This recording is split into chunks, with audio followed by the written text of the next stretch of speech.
Hey, Brian back with you, Z Health practitioner and a co-founder at Strong Tower. Today I have an awesome warm-up for you. This might be one of my favorite ways to warm up. It primes the nervous system, the movement system via sensory and motor input. So we're working on both the sensory and motor cortices in the brain, and we're gonna just dive right into it. So I hope you're ready. If you have a tennis ball handy, that will be something that we'll use towards the end of the warm-up. So for starters though, we're gonna jump right into our sensory system and kind of waking up the nerve endings, getting a lot of receptor activity going. We're gonna start in the face, so just some gentle skin stim on the face, almost as if washing the face. And then we're gonna go to the back of the head. So I'm just doing some light, gentle rubbing on the back of the head. We're gonna go to the ears. And I'm going from the top of the ear down to the bottom in the earlobe. Again, gentle sensory input with the hands. And then we're going to go down the throat. So almost like a swallowing motion on the front of the neck. We're going to go down the back of the neck. Do a little bit of tapping on the top of the cranium. So just some tapping along the sutures, the middle suture. You have a temporal suture, go over to the side a little bit, and then over to that other side, tapping there. From there, we're going to do a little bit of clicking with the teeth. So again, waking up the cranial system.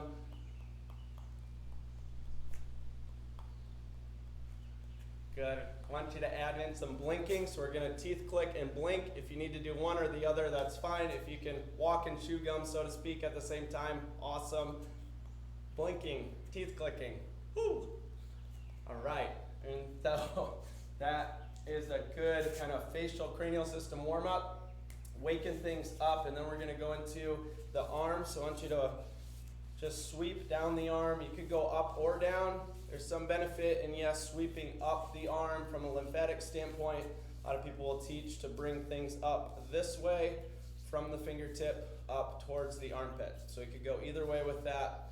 This is really just about waking up those nerve endings and receptors. We're going to go to the shoulder, into the chest. And remember that as we do these, we're also mindful of taking some deep breaths, standing nice and tall, shoulder and chest other side. Let's go to the rib cage. Deep breaths in again. Low back, we'll move loose. Fists, just curling the fingers in a little bit. The low back has a low concentration of receptors relative to some other body areas. So just some skin stim here can do wonders for a lot of people. You might try out like hot, cold vibration, some other sensation too in that low back area might be amazing for you. All right, we're gonna go down the back of the leg, up the front of the leg, down the back, up the front. A little bit of a hip hinge pattern here. Good. We're gonna then go into a little bit more of a squat and come up the inside of the leg, down the outside, up the inside, down the outside, up the inside. You should be having a little bit of awareness of your heart rate scaling up here, and hopefully some more sensory awareness of what's going on in your body, where everything is. It should be a little warm. It should be sort of more alert and ready is what we're after with the sensory before motor.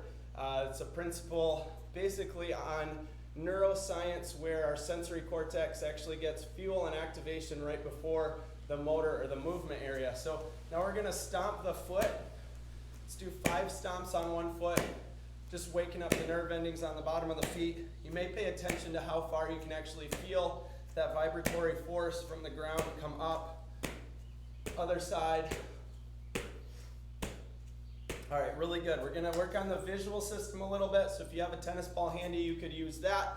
You could use the logo on the ball, one of the letters, or you can just use your thumb for these as well. So we're standing up nice and tall. We're gonna go ahead and bring the thumb in towards the bridge of the nose here.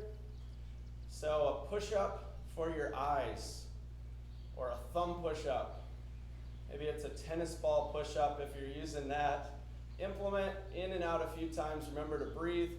Should feel like that target is staying as a singular target. It's okay if it gets a little fuzzy as it gets nice and close, especially if you're somebody that like wears readers, but we want to keep it as a single target as it comes in and out. Then we're going to go into vision circles. So we're going to make, with a stable head position, make a semicircle to the right and a semicircle to the left of your midline, connecting the dots in the middle. And your eyes are moving to stay on focus with your thumbnail throughout these. Remember to breathe and take a quick break, couple deep breaths. Visual work can actually be fairly intense for some people, so if you're ready for it, it can be amazing to prime the nervous system. If there's compromise in the visual system, you might want to get checked out with a qualified practitioner, somebody that can actually help you retrain the visual system if that may be needed. There's biomechanical issues, you want to go to an optometrist, ophthalmologist to get those boxes checked, and then get into maybe vision training if everything checks out there. So from there, we're going to do some target jumps. We're just going to jump the eyes from your right thumb to your left thumbnail, back and forth as quick as you can, breathing and staying relaxed and tall. Then we'll go up and down. And let's go to some diagonals. Up, right, down, left. Up, left, down, right.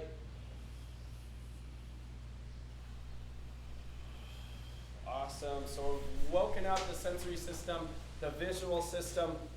We're going to then get into some movement. So start in a wide stance. We're going to do some ankle tips. So basically weight shifting and then letting the ankle tip to the inside. So 4 or 5 on that first side. Switch and go to the other side. Inside ankle, tipping that ankle in. Other motion with the ankle, we're going to go into more of a lateral tipping motion. So a gentle tip over to the outside. That should be pain-free. All these movements should be pain-free. And here we are decompressing joints where nerves pass through and taking pressure off of those nerves so that they can get a stronger electrical signal, in a sense, from the brain to the body, get those muscles firing, get nice stable feet. Then we're going to move into knee circles. So we're going to bring the knees to the side, the front, the side, and back up. If you need to look at it at first to make sure it's making a circle, awesome.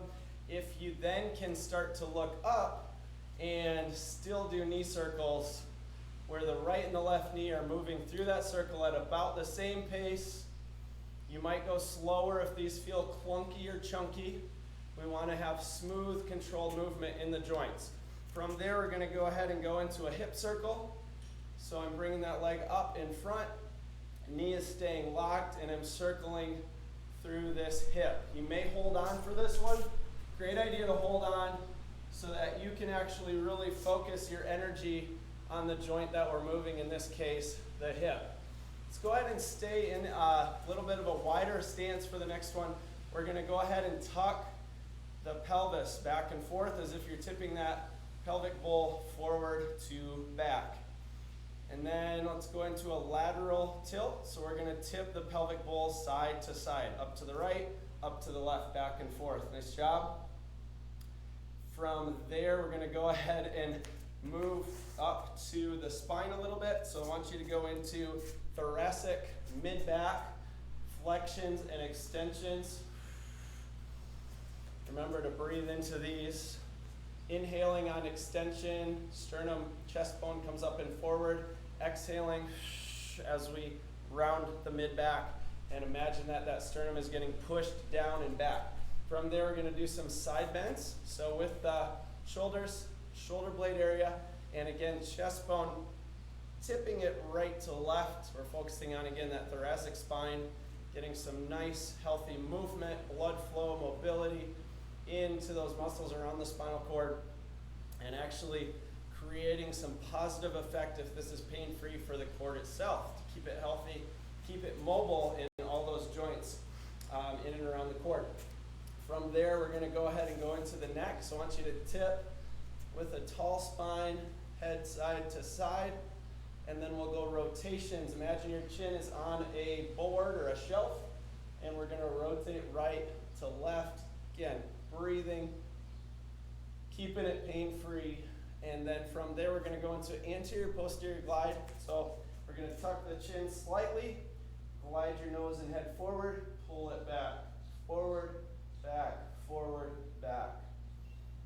Good. From there, we're gonna go into just some full body rotations. So we're letting the arms swing, relaxed. Notice here that I'm pivoting my back foot, the foot that I'm turning away from, to release pressure on the knee. Great low back and hip warm up as well. Again, you should be feeling like your heart rate's up, you're getting prepped and primed to move, whether that's running, strength training, going on a hike. This is an awesome warm up for any of those activities. Maybe first thing in the morning, if you're somebody who wakes up really stiff, this might also help there as well. We're then going to cross curl, opposite knee to elbow. Wrapping up here the last couple things. If you got a tennis ball, you can have that ready. We're going to work with that next. And doing some vision ball. So vision ball seems simple, but it's a great hand-eye coordination exercise. And if you write some numbers, letters, put some shapes on your ball, and you pay attention to those things visually, actually call them out when you see them. As we're doing some vision ball here, we're activating a few different brain areas. So there's actually a lot of activation in the brain that happens, even though this seems relatively simple. So we're gonna go ahead and take the ball. I'm gonna toss it against my wall and catch it. If you have a partner, you can play catch with them as well. So I saw a J, then I saw an S. I'm gonna call those letters on the ball. O, O, J. You may want to do a lot with your left hand if you're right-handed. Work on catching with two hands at first and then a single hand, one at a time. The last thing here, we're gonna drop the ball and go ahead and give yourself a little foot massage. So gentle pressure on that bottom of the feet. The feet carry us around all day. They do a lot of work, so we want to give them some love, some good sensory work in a good warm-up. Could do this again in a cool down after a session, or again, run, bike, hike, whatever your movement hobby, movement that you love to do may be after a sport. And coming back around with some foot massage, focusing on the medial and lateral arches of the foot. So this inside line and outside line of the foot. And there is a reason that we did these in that order, right? So do your vision ball first, then rub your foot on the ball, and then go ahead and wipe it down. So guys, hope this was really helpful for you. Please use it consistently. If you found it helpful, you may want to test and retest some movement right before and after. So you could do like a forward bend, maybe a full body rotation, maybe a squat, something that you know you're going to be working on that day. And if you feel better in that movement, or there's more range of motion and fluidity after this warm-up, that would be a good indication that we did some good things for your brain, good things for your nervous system to get you ready to move. Please remember to subscribe to the channel. That helps us out a lot, helps us continue to push out new free content for you. Share the warm-up with a friend, do it with a buddy, please. And until I see you next time, keep making these your healthiest years yet.